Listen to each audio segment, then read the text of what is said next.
Okay, today I'm going to be talking about CSS extenders. I know the talk title was CSS compilers and precompilers, but after much deliberation I decided that the name sucked. So they're CSS extenders. And as a bonus at the end we're going to talk about the Compass framework, which is built on top of Sass. It's built on top of one of these extenders. So, okay, who here has dealt with a lot of CSS? Who here does front end? Raise your hand. Okay, who here hates CSS?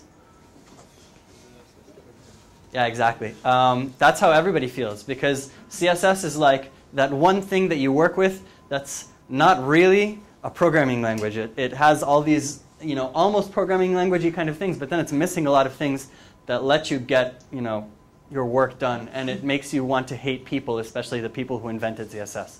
So yeah.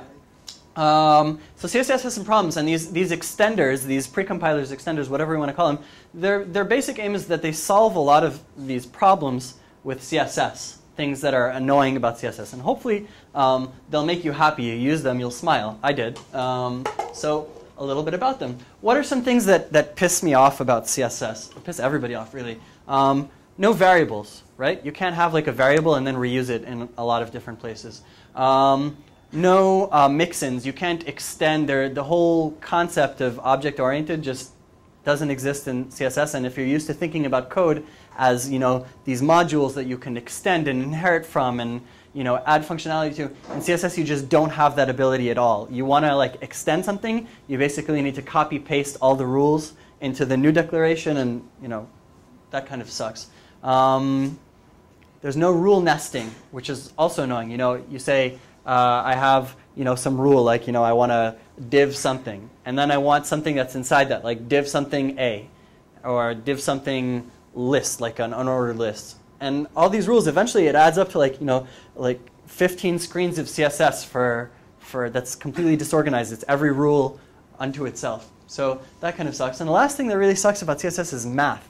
You can't do math. Like I can't say I want this div to have the same border as that div plus 4 pixels. You can't do that. And you definitely can't do math on color, which is a shame, because if you have like a main color and you want it to be a little bit lighter or a little bit darker, right, you have no way of doing that except manually specifying, like, okay, here it is, figure out what the color that's a little bit lighter, and then use that directly. You can't have, without the variables, can't do that. So these are a few things that are annoying about CSS.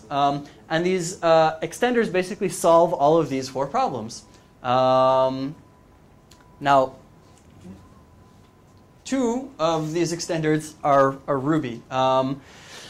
They're actually pretty good. It's not so bad, and it's not so painful to use, especially if you're on a Mac. If you're on Windows, then I don't know, whatever, that's your problem. But they're not really that bad. So yeah, Sass and Less, both are Ruby. Sass was first, Less was second, but then Sass stole some stuff back from Less. And they're both very good. They have a little bit of a different philosophy, but like 99% they're the same. And I'll be covering both. Okay, now if you're looking for something that is Python, there's something called Clever CSS. It was written by Armin Ronat, I don't know how to say his name, Mitsuhiko on Twitter. He's the guy behind Flask and Puku and just a lot of stuff in Python. It's very, very similar to these two. It's almost exactly the same. It has all the same ideas, but it's not very mature and it's not actively developed. The last commit was like in 2007. So I don't really recommend that you use it. Okay, so both of these solve these 4 problems. Now there's a little bit of difference in syntax. Clever and Sass both used a DSL, a domain-specific language. And Less came along afterwards and was just like, no, that's a stupid idea. DSLs for this kind of work sucks. I'm going to use a superset of CSS. And the reason that was smart is because if you wanted to convert your existing style sheets from CSS to Sass, you had to basically rewrite them from scratch. You couldn't just convert them. It was difficult, and because it had like a different syntax, it didn't have the braces. It was like Python. It had white space for scope, but there was like a pain in converting your existing CSS into Sass. So with newer versions of the Sass project, they actually added a syntax called Sass CSS or Sassy CSS, which is just like less. They basically stole that from less. And now you have like a variant of Sass that looks like CSS. And what that means is basically you can take your existing CSS style sheet, change the extension from CSS to SCSS, and you're off to the races. You can use it right away and start adding Sass things to your style sheets incrementally. You don't have to like pay the cost all at once. So yeah, so now both Sass and Less and Clever, like I said, hasn't seen any development since 2007. Right, installing them is both stupidly easy because in Ruby packaging doesn't suck as opposed to Python, where it's getting better, but it still sucks. For both of them, you just use the gem command, gem install Haml and gem install Less. Why Haml? Zoa will tell you all about Haml later. But Haml is like a parent package for Sass as well. And the extensions for the files is SCSS and Less. I'm not even going to talk about the old DSL style. It's still supported, but it's like deprecated. You should just use SCSS from now on. So I'm not even going to really go over that syntax. And you'll see that they're really more or less the same. Okay, the first thing, right? Variables and operators. This is Sass, this is Less. Who can spot the difference? One looks like Perl. One is darker. One is darker. One is darker is probably the most correct one here. One looks like Perl is also sort of like that. Yeah, the only difference really is that Sass uses the $ for variables and Less uses the @ for variables. Sass uses the @ for something else that we'll get to in a minute. But they're really very similar. And as you can see, the kind of operations you can do are almost exactly the same. You can declare some variables, and then you can use them in your markup. Wherever you would put a value, you just put the variable. And you can do math with them. And you can do a whole bunch of other operations with them. Open up the Sass docs, and you can see more. Less has less operations. Less is like, just these kinds of operations, just the basics, the core, and in parallel to Sass, but it doesn't have all these other things that are cool in Sass that we'll get to. For example, in Sass, you have all these functions to do color-specific math. Like I want to desaturate a color by a certain amount. In Sass, you can't. You have to do it. Sorry, in Less, you can't. You have to do it. Like plus some color, minus some color, and you have to figure out what that means. Am I adding saturation, desaturating? Am I making it brighter or darker? Am I making it, changing the hue by a certain amount? All these things you have to do yourself in Less. In Sass, there's helper functions that do that. So little advantage for Sass there. What question in the middle or the? No, questions in the middle. The at sign in CSS has a meaning. Yes, for add import. And you can also use it for a bunch of other stuff. Can you repeat the question? Oh, I'm sorry. The @ sign in CSS has meaning. What about that? So yes, it does have meaning. And let's go back one slide. You can still use it because the places that you would use the @ sign in CSS are generally at the beginning of a declaration, like font face or import, right? Here you're using it for like, here's a variable. It goes on the right side of like a CSS rule. So they don't really clash. And as for the variables, the preprocessor, like, as it compiles, it knows to tell the difference between things that look like variable declarations and things that look like @import. And actually, @import is overridden by both of these. So it gets even smarter. But we'll get to that in a minute. Can you write your own custom functions? For Sass, yes. For Less, I mean, yeah. I don't know how extensible Less is. Sass has like, like a well-documented extension method. API. Not really an API. It's more like, here are conventions for how you can extend Sass. It's Ruby. If you know Ruby, you can write these extensions. If you don't know Ruby, you can learn Ruby. So yeah. So a little bit of advantage for Sass, and you'll see that this is true as we go on. Sass always has like a little bit more power, a little bit more complexity, but if you ignore that, they're almost the same otherwise. Okay, mixins. This is like, the big awesome. This is basically like object-oriented CSS, sort of. What are mixins? You define a mixin in Sass. You actually have to explicitly say this is a mixin. unless it treats classes like they could be, classes that you would mix into other classes. And then you include them in other classes. Again, in Sass, you have to explicitly say, I want to include, unless it's more implicit. But both of these are pretty much the same functionally. What happens here behind the scenes when you compile these style sheets is that when I say include sidebar or include it in unless, what it's doing is it's actually taking the text inside the mixin and just pasting it right there. So effectively, if you look at this, after compilation, it's like smart templates. It's basically here's a template. This sidebar is a template, and you can punch it in. And you can get even fancier and add things like arguments. So I could say I want a sidebar, and I want it to have a default width of 100 pixels, but I want it to be an argument that I can change. And then it's very easy to have two different classes that extend that add that mixin or implement that mixin or whatever is the right verb for that. And you can not give it the argument and it'll use the default, or you can give it the argument and it'll use whatever you passed it. So this is a very, very powerful construct. This is probably the central, most powerful thing about both of these markup languages, because you can build whole hierarchies and not repeat yourself all the time. Scope regarding the variable? Yeah, scope works pretty much how you'd expect it to. Anything you define at the outermost layer, like beforehand I was showing them, these variables have global scope. If you define a variable inside, a declaration like inside myNav, then it's only good inside that declaration. But you'll see in a second that gets interesting because you can do nesting. So, I can nest other things inside that, and then the scope is limited to just, whatever that's containing.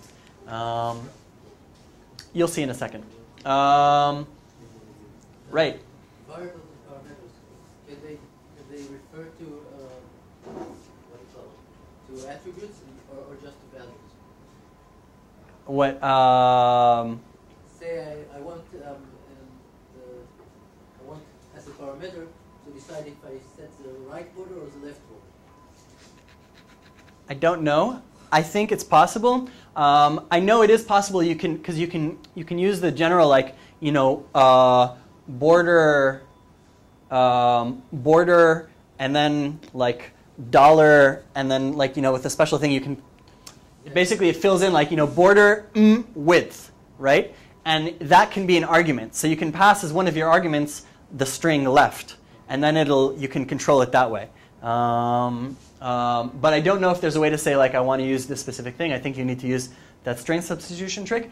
And I'm also not sure that it's possible in less. I think it's only possible in Sass.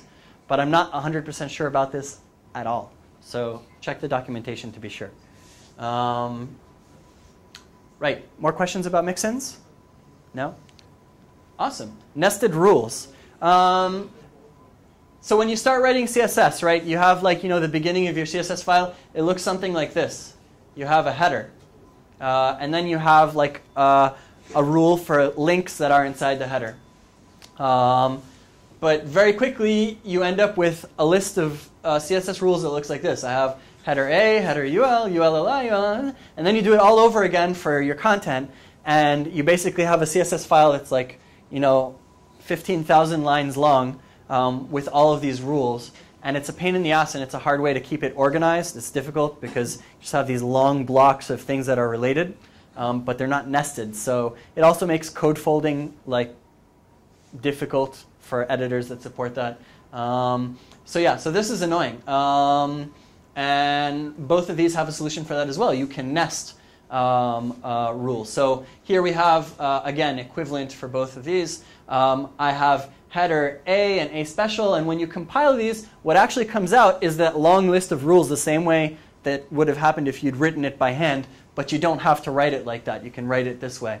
And then it's code folding friendly, and it's more compact, and it's just easier to read.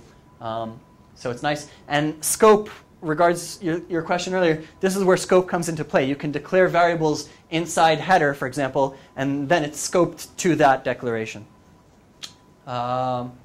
Zal, you're looking at me like I made a mistake. No, no. Okay. I'm just, I don't know. I mean, it seems to me like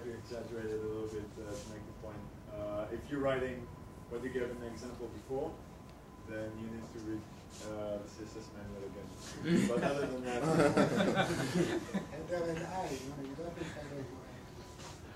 yeah, I could, but it depends. This was to make a point. It's a little bit exaggerated, but I do end up having production CSS where I do have like 4 terms in a selector. Sometimes I need those 4 terms, like, you know, and it gets to be a pain in the ass. I just have a lot of it. But yeah, it's rare that I have like UL and then ULLI. Usually I skip to the LI.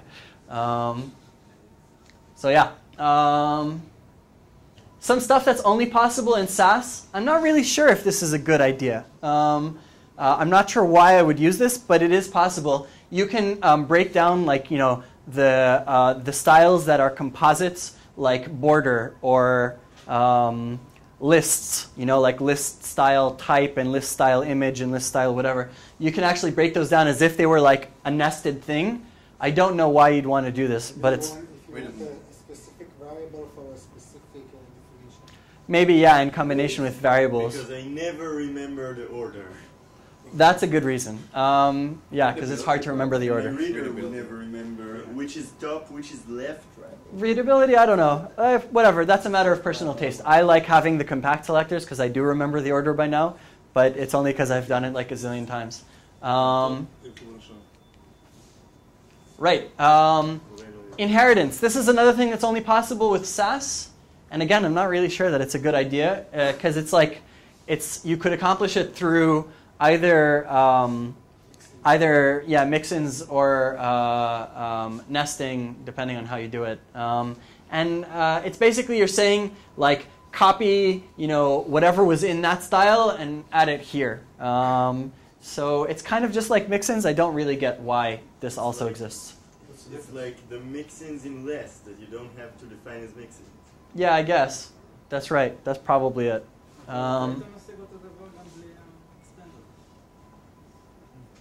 Yeah, but that's just no. an example. Okay, yeah. In this case, if it's something that's like error and severe, if I'd had whatever, I don't know. Severe. If I'd had some other class that was not error, that's severe. Maybe just readability and then semantic. Yeah, it says on space. More readable. No, it's not a mix-in. It's inheritance. Yeah, it's true. It's inheritance. I mean, look here. This is a trivial example with one line. But if both of these had like, you know, whatever 10, 15 rules per block, then all of a sudden maybe like this extend would make more sense. Where there's no point in making it a mix-in. I'm never going to use it for like a bunch of different things. It doesn't need to be abstracted. It's something I'm just going to extend once for this class. So instead of writing it twice, I can write it once and extend. Maybe that's why. I don't know. But yeah, again, this is something you can do in Sass and not in less. But that's really the only stuff that I noticed that you can do in Sass and not in less. Right. So extending, this is sort of core. You know, you can actually split up your files just like you do with source into like, you know, reasonable chunks, and you can pull them in. Which together with mix-ins makes CSS a lot more like a programming language. You can define some reusable stuff in a separate file and then actually pull it in. In Sass, I think this is the answer for your previous question. You know, why would I want to inherit it? My snippet is not my code, and I can't change it, and I can't add mix-in to that declaration, but I still want to extend it, so I have to have a syntax that allows me to extend stuff that I didn't declare as extendable in the first place. Okay. Good thinking. You still can't change the original declaration.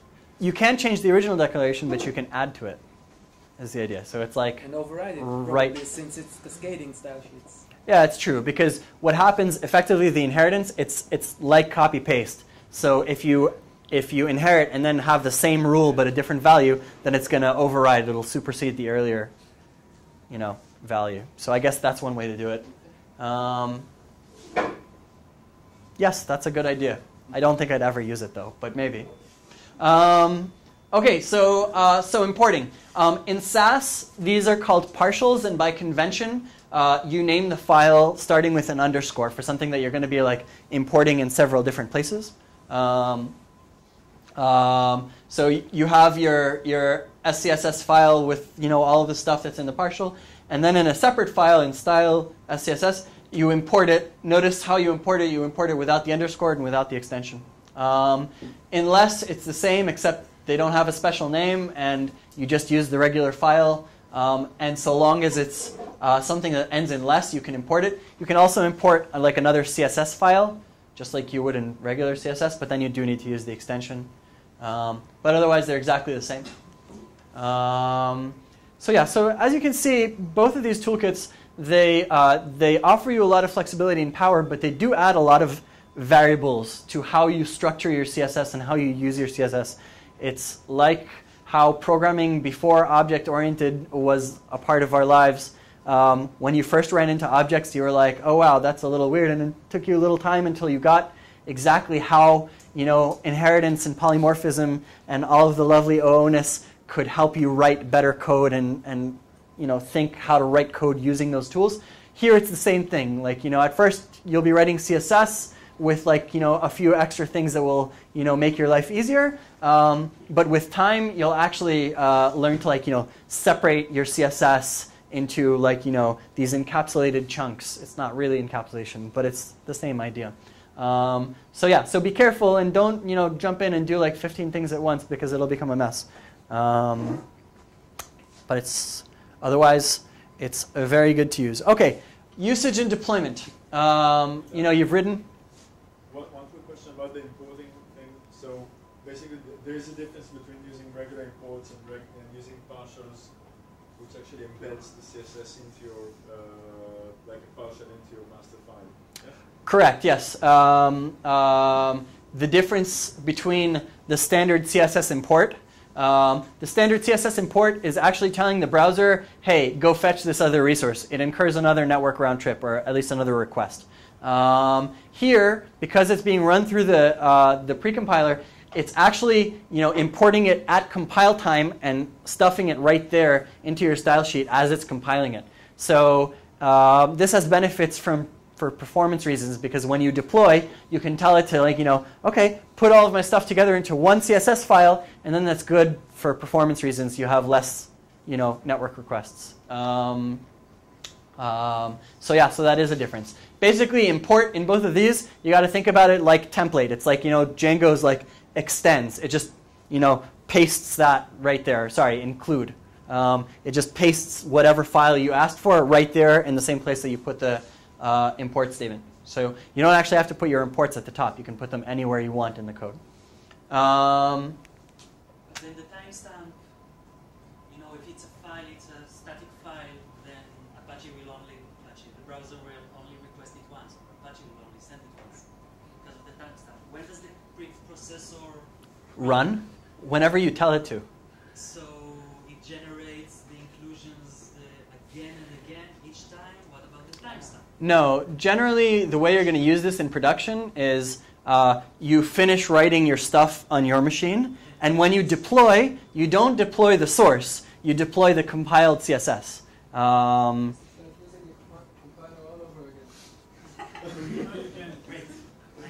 can do a special handle, sees if the file is already compiled. You could, but then you need to set up like special caching. Yes, you could, and I know in the Ruby world, people love this. Haml and Sass, they write all of their templates in Haml and Sass, and then they have their server generate the compiled HTML and CSS and cache it for a while and serve it up. And I think that's Apache serves it up. But the question is, how many times do you rebuild it? I say once per deploy. No, per deploy is nice, but when you're developing on your own machine, you change stuff. You don't want to recompile every time. That's the reason we do Python. So okay, so there is a solution for that, and I'm getting to it. So that you don't have to run the command every time you make a change. Right? Okay, you've got your compiler commands for Sass and for less. For Sass, you have one benefit, which you can tell it to actually watch a whole directory of files and say, here's the input directory, here's the output directory, everything that's SCSS, it'll compile and put into the output directory. So that's convenient. But for development, what you really want is this. You can pass it the watch flag, and then it won't terminate. It'll just sit there and watch the files. Okay, but how many developers want to do that? You prefer just if example, to put that. It's trying to figure out why it's not working because the command is not working. Okay, I mean, look, right now, for development purposes, I fire up, for celery, there's RabbitMQ, and then there's celery daemon, and then I've probably got Redis, and then, Postgres always runs, and I probably want to run memcached because I don't generally run memcached on my machine. I'm already starting 15 things. The answer to that is I have a Fabric script where I tell it to just run all those for me. Fab, whatever, develop. And it fires up all the things I need in order to develop. This is just one more thing you need to fire up. Yes, it sucks. Does it suck more than, writing CSS the old way? Your call. There's a module called Django SAS, which runs SAS on request. Something called Rails, and then it works automatically. Yeah, this comes from the Rails world. It's important to know for everybody here that doesn't know it already that for CSS you already should have a compilation stage because you want to minify your CSS. And if you're not minifying it today, then start educate yourself and Google minify CSS. It's very recommended both for CSS and JavaScript. So for deployment, you probably already want to have a compilation stage. The advantages are less requests, less bandwidth because the files are smaller. Great all around, I think. Caching. Over here, was using the presentation of that a year ago, something like that. It's very productive to have a compilation step already. Yes, it's true, but there's a difference between things that I do per deploy and things that I do per every time I change my file. It sucks to have to run something every time I change my file. The watch command saves me from that. But yes, it's very important to minify and compress and concatenate all of your CSS together and all of your JavaScript together. Less round trips is good. Browsers only execute 2 requests in parallel or 3 requests in parallel. It depends on the browser. Do you remember how many requests in parallel most browsers do? It's 2. Right. 2 per DNS. Now it's 4? 2 per DNS? Okay, yes. Okay, bottom line, concatenate and minify all of your static assets like CSS and JavaScript. It's a good idea. But for development, you can use the watch, and it just runs in the background, and it recompiles your files every time it notices that they've changed. So, right. So SAS and less. Bottom line, SAS has a little bit more functionality. Less has a little bit less functionality. The SAS documentation is excellent. The less documentation is almost non-existent. SAS, like I said, SAS originally had this DSL, and then less came along and said, okay, no, we want like a CSS superset, and then SAS stole that back. But the core of both of these is the same. From looking at these examples, they're almost one-to-one equivalent, with the exception of some things that SAS does better. So really use whichever one you like. Me personally, if I have to choose one, I'm going to go with SAS. They're both Ruby. I already have to install Ruby. I'll just use the one that's friendlier. But I like SAS. But check out less. They're both very popular. Can you go one back, please? No, one back. Oh, let's see. Yeah. Let's I was see. worried about that. Yeah, no, it's not. Yeah, if you less, yeah, that's not going to work. Okay, Compass. If SAS and less are both sort of these preprocessors, these extenders that that allow to use a richer syntax for CSS and then compile down to regular CSS, Compass is a framework built on top of SAS, and it's actually pretty freaking awesome. I haven't used this in production yet, but you bet your ass that I'm going to, because it's pretty freaking awesome. Compass is basically a framework, and it shares a lot of the same frameworky things that you'd think, like what does Django do for you? What does Compass do for you? The answers are more or less the same. It's extensible, well-tested, best practices bits of code that you don't have to rewrite again and again and again and again for every different project.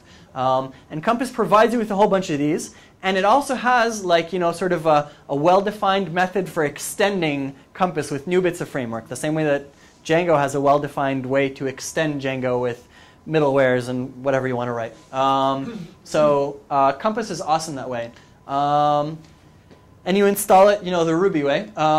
You then need to run a command, sort of like Django admin, like start project. It's like Compass create, wherever it is that you're going to store, and it'll create this, this sort of hierarchy and framework where you put your Compass files.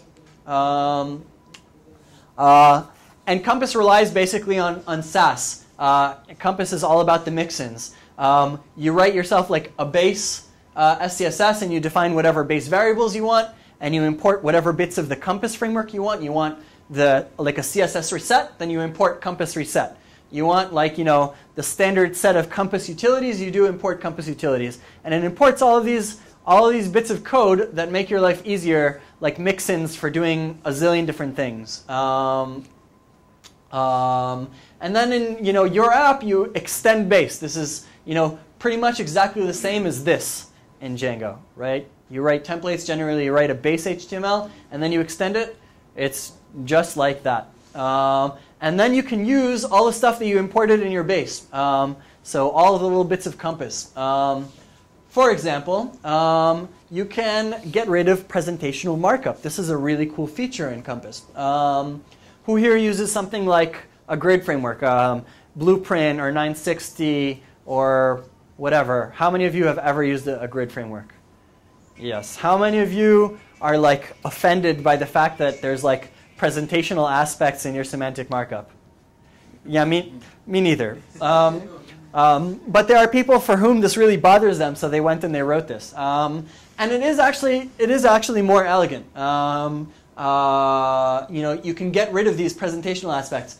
In CSS, when you're using like a grid framework, usually what you do is for like various semantic elements, you're going to attach a class that tells that it has the information necessary to say, okay, this is going to be this wide and it's going to be floated this way and whatever. These grid classes and that wrapper, that's what comes from your grid framework. It says, okay, this spans 12 columns, and this is 8 columns, and this is 4 columns, and this is another 12 columns, and altogether you've got a grid framework. But it sucks to have to mix this into your markup. So Compass does this a little bit differently. In Compass, you don't actually apply the styles, those classes, in your markup. You have good normal semantic markup, and then you have this CSS. So you say, I have a mixin for a 2-column layout, right? And what happens in a 2-column layout? Well, in 2-column layout, every article, okay, is a container, right? I included the container mixin. So that's what sets the width of the whole thing, which has to be like a multiple of the number of columns and the width of each column. And I say, okay, the header and the footer are the full width of my container. I have a 12-column grid.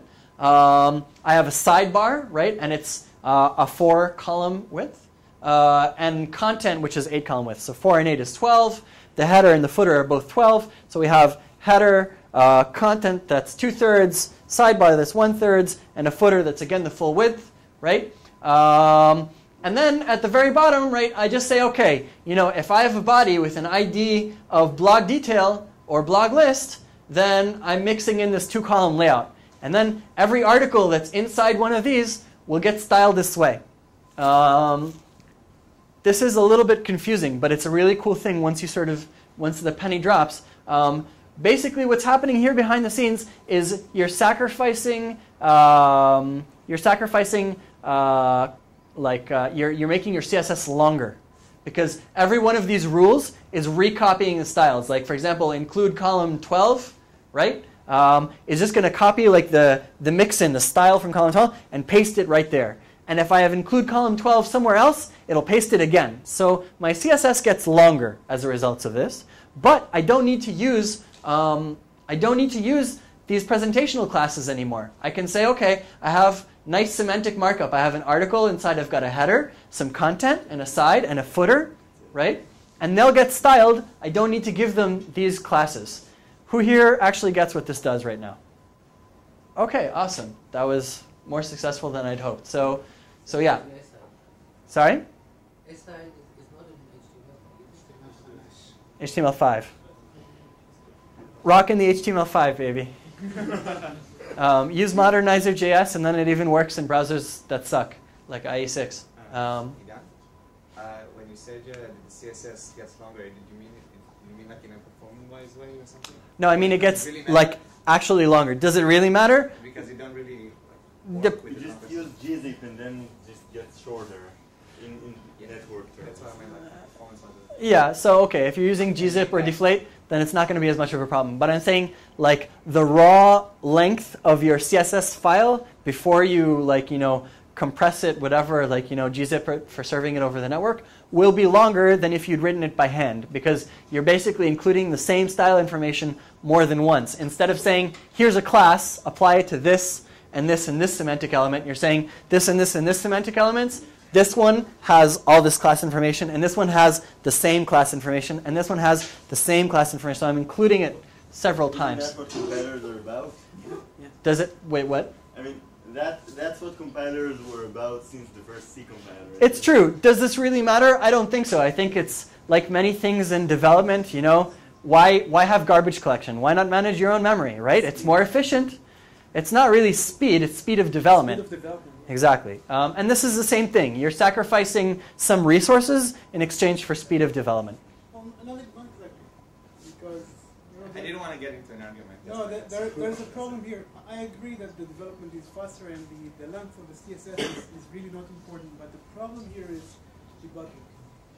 Okay, once you have a problem on the page and you want to see where you came from, I mean, you're not going to recognize the CSS. PyCharm does reverse sassing.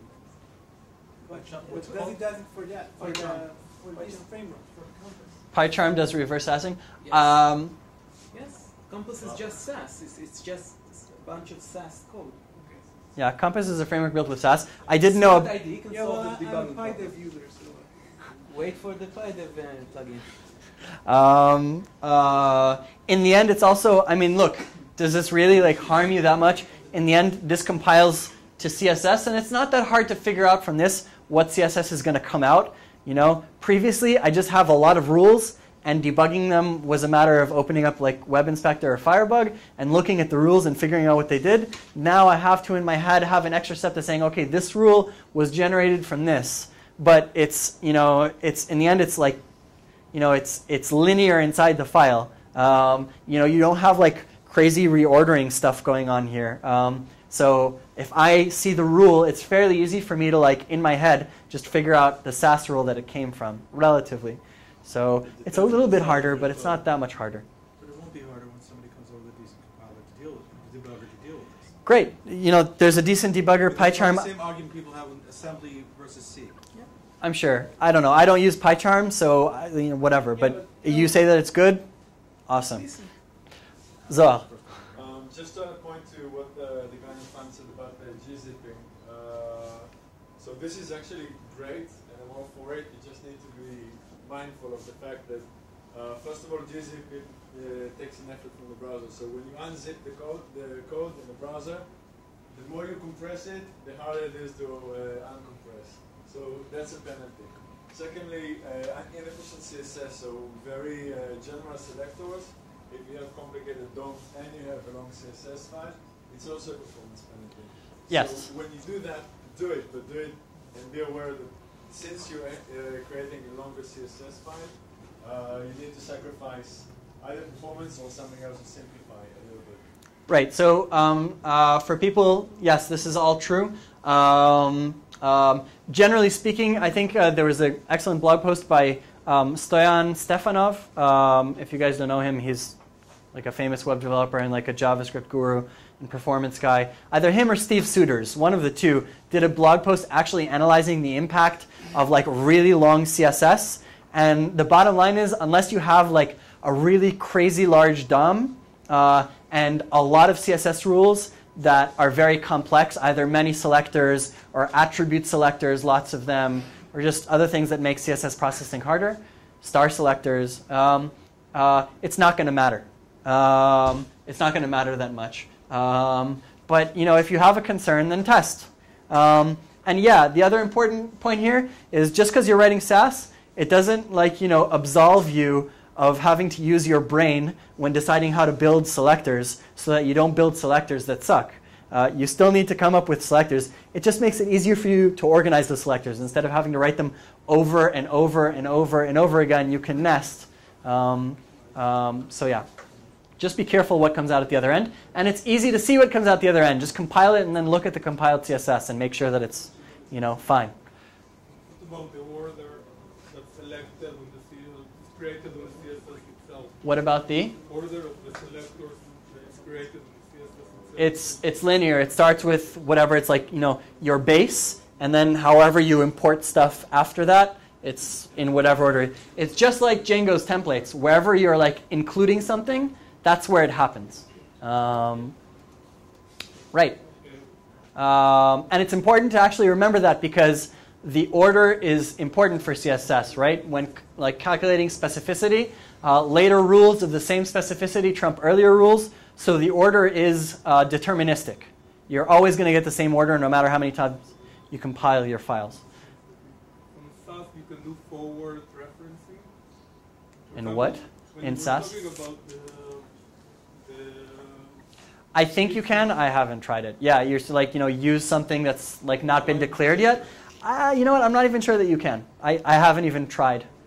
Do you know? Or can you do forward referencing? Like use a variable that you declare later? No, right? You don't know? Homework. Figure out if that's possible. In Python you can't. Yeah. More questions in the back? No? Awesome. Small question. You mentioned something about browser compatibility.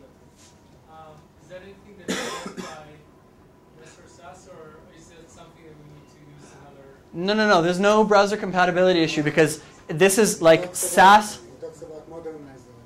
Oh, modernizer. Yeah, no. The browser compatibility thing that I was talking about was about use of HTML5 elements, semantic elements, in older browsers, like the new aside element in HTML5.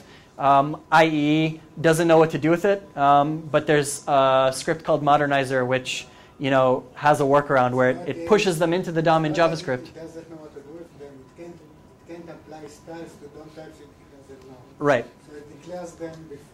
They get treated as divs, but you can't style them. But there's a workaround, and the workaround is that Modernizer, like if it adds them using JavaScript to the DOM and then removes them from the DOM, then all of a sudden Internet Explorer wakes up and realizes that you can actually style those elements. But that has nothing at all to do with SAS or whatever. This is purely about the HTML5, the new HTML5 semantic elements. So in essence, when you use this, then you produce only one output that's supposed to kind of take you all the way to all browsers and all. The end result of this, the output of this, is standard CSS. You can use CSS rules that older browsers don't support. For example, if I want to use whatever, like border radius, it compiles out to regular CSS. So if I feed that CSS to an older browser, SAS doesn't magically make that older browser understand rules that it doesn't know about. It's just CSS. You can with hacks. Like one of the things you can do with Compass is like there's something called a Py module that you can import, and then it has all these like CSS and JavaScript hacks to generally make older browsers understand this. But whatever, these are like, it's not really material. The bottom line is like you input SAS and you output standard CSS. So whatever you input, you get back out. It'll work in every browser that will understand that CSS. So there's absolutely no, like the browsers never see the special SAS. Does the compiler verify your syntax? Does the compiler verify your syntax? If you have a compiler, this is verified. I know that if you have an error, it can spit out like an error message. I don't know that it lints your syntax for like more special bugs. But if you have like a syntax error, then it will complain because it will fail to compile. Yeah, and I think even like I saw something on the SAS website that it can even like dump that error right into your style sheet using generated content or something like that. Sorry, right into your browser display. There's an option to turn on comments, so you see like it says this selector was created from this part of the code, part of the file. So that way you can debug it. I don't know whether or not comments survive the compilation process. Maybe there's a flag for that, maybe not. You generate comments, like it says this selector was generated from this original code. Debug it. Compile with debug information. Compile with debug information. Yes, I didn't see something like that. The way I would do something like that is for every file, at the top of that file, be like, this file is this file, right? And then if comments do survive the compilation process, then at the top of that block, I'll find that comment. You know, I just have to scroll up until I see the file name.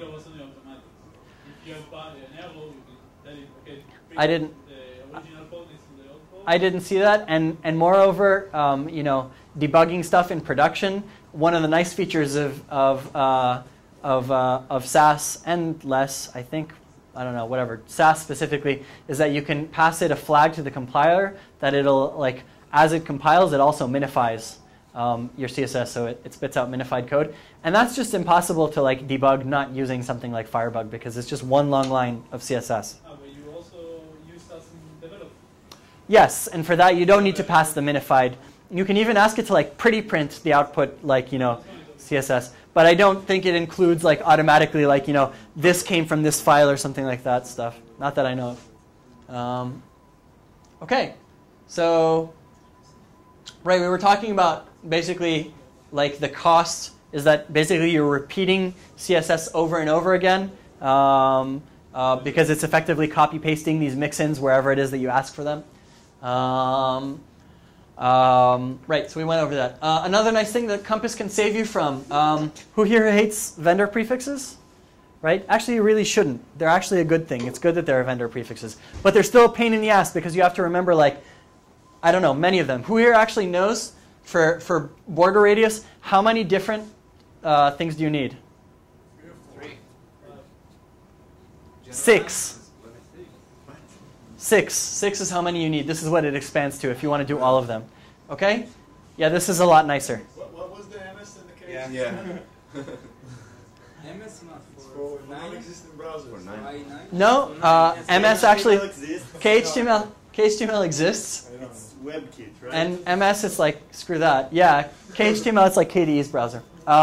Yeah, so, you know, tools like this, which save you from having to remember all of those different things. So yeah, vendor prefixes. There's a whole library in Compass, cross-browser hacks and fixes and shortcuts like the vendor prefix thing that saves you from having to write like really tedious HTML. You can have like these pre-baked layouts that you import via mixins, like that 2-column thing that I showed earlier. There's one for like a sticky footer. Like if you want to have a sticky footer, you don't need to remember how to do a sticky footer. You just like, you know, like import sticky footer and you're golden.